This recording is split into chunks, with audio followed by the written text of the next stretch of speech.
Okay, so two-factor authentication, also known as 2FA. So who here thinks they know what it is by show of hands? Well, then who here actually uses it for Snapchat, Instagram, or whatever it may be already? Definitely. I use it for Bentley. So for those who don't know what it is, 2FA is a subset of multi-factor authentication, where you need multiple factors to log in. Your username and password is referred to as single-factor authentication. You just need that password to get in. And then, why should you use it? Well, it adds a second layer of security, like I said. Passwords are easily hackable nowadays.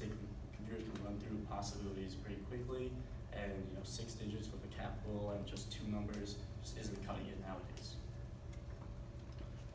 Now, the central idea of 2FA revolves around this 3 system: something you know, something you have, and something you are. As we'll see, something you are is a little bit more extreme for the everyday user and isn't as widely used, but it's out there. Something you know is your password in most cases, but can also come in the form of security questions, such as what's your high school, what street did you grow up on, and the classic, what is your mother's maiden name? It's all forms of them. And something you have is that physical verified device. So in most cases, it will be your phone, but there's also something called a token. As seen at the bottom left, it is a physical device, a keychain thing that when pressed generates a one-time code. It's linked to whatever account it is. And something you are is biometrics.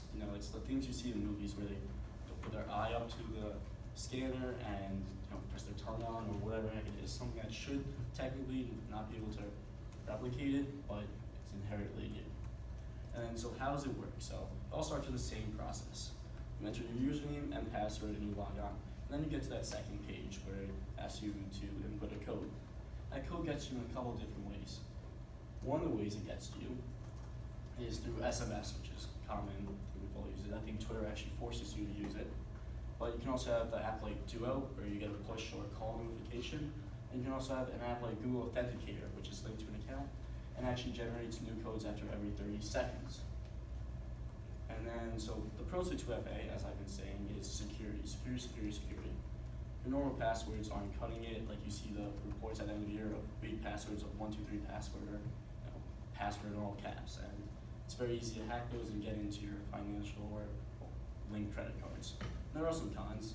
In some cases, if you don't have your phone, how are you gonna get SMS? If you don't have connection, how are you gonna get a text too?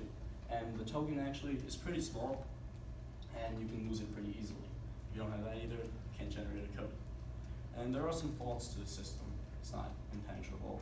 SMSs can be hacked in transit to your phone, and the security code is only as secure as the company issuing it. So even companies are not invulnerable to hacks.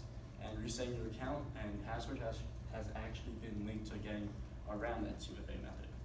Now there are other concerns about like the tediousness of it. Like Duo, you have to get a push or a call every single time. But there are options to remember yourself for 90 days or however many days the application lets you. And in that, most applications still actually use 2FA and allow you, such as Instagram, Snapchat, Amazon, and Chase, other banking. And if you actually go to twofactorauth.org, you can see what companies allow you to have 2FA, and I suggest you enable it. And then some personal experience with 2FA and why it's so important. Is if you know me, I'm big into sneakers. I sell on a site called StockX, and it has my debit card, shipping address, and other sensitive information. As you can see, it was hacked, and I actually got an email saying, check your passwords, check your accounts, check your banking. And I was lucky enough not to see any charges on my debit card, not like my friend who had a random charge at Chipotle or like Uber Eats somewhere that they didn't recognize. But what I did get was a couple of emails like this, saying you've had suspicious activity login, you've had reset codes or your verification code, and thanks to 2FA, I was notified of it. But what I didn't realize was that in my email, I would get the email that would pop up saying, we've had your request to reset your password, here's the link, and then, oh, thank you for resetting your password, it's been successfully changed. And what I didn't realize is that they actually got into my personal email, because that same password I used on the StockX was the same as my email account. And that was pretty scary, and I had to frantically change everything. And this was a screenshot from only 2 days ago or something, but they're still trying to get into my EA account, which is linked to Keyman. There's nothing even in there, but they're still trying to get in, persistent even a month after the initial attack or all those other emails. And so I hope this shows you that not, passwords just aren't safe enough. You should enable two-factor authentication, and it can happen to anyone, really.